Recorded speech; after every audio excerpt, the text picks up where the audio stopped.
We want to begin this morning looking at China. Now, we know it's been front and center in President Trump's trade war, but our next guest says that more needs to be paid attention to what China is doing under the radar. Nicholas Eftimiades is a former U.S. senior intelligence officer and author of Chinese Espionage, Operations and Tactics. Nicholas, thanks so much for being with us this morning. Obviously, we've talked a lot about China over the past year in regards to trade. We haven't talked as much about China in regards to the spy wars that go on. So how active is China right now in looking into what the U.S. does?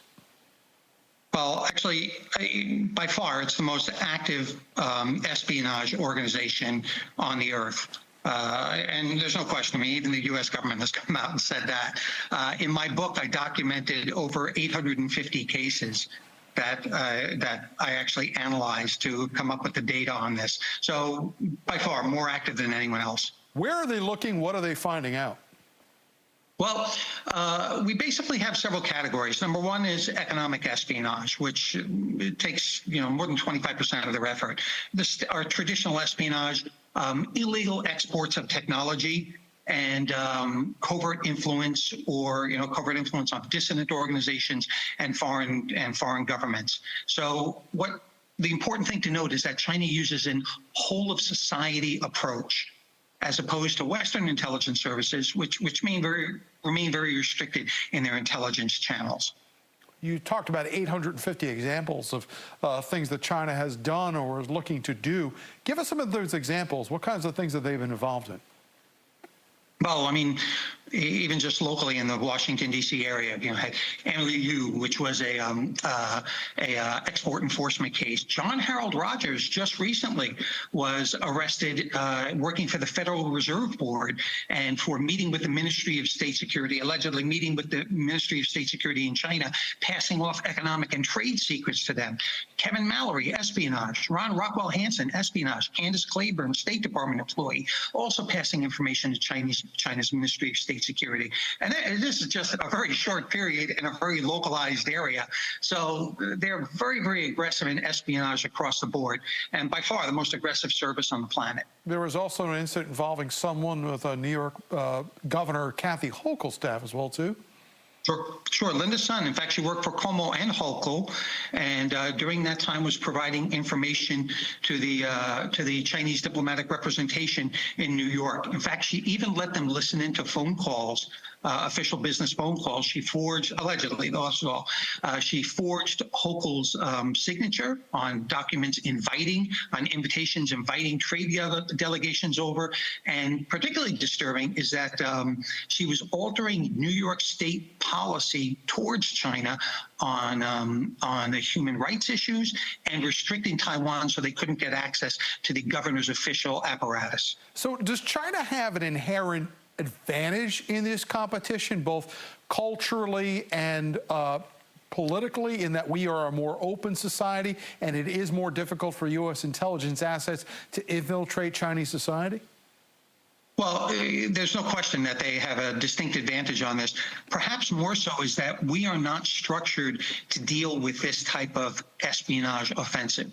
I mean, to date, China's transferred trillions, not billions or hundreds of billions, but trillions in intellectual property that they've stolen from the United States. And our system, the FBI, the CIA, the Defense Department, are all geared towards protecting themselves and the U.S. government. It doesn't help U.S. companies. It doesn't help the states, the state representation, so they become easy prey for China's intelligence activities. And Nicholas, I want to ask you, you talked about the way our structure is built right now in the United States. We currently have a situation where the director of the CIA, John Ratcliffe, is actually also operating as the National Security Advisor. Now, in the past, the CIA was run by the CIA director, and the intelligence officials gave the president advice. Does combining those two jobs help or hurt us? Well, you can't combine those jobs in particular, and I think it's sex state that's involved, and ultimately they'll separate those out. I mean, it's too much work for any one person to handle, realistically. But again, administrations are at the liberty of restructuring themselves as the president feels accordingly. So, I think things will work for a little while, and then they'll come up with some other type of structure to address the national security issues. All nations, as an understanding, tend to spy on each other. Even allies spy against allies. But does the relationship with China signal that they are not only a military threat, but an economic one as well? Oh, well, no question. Look where they've come.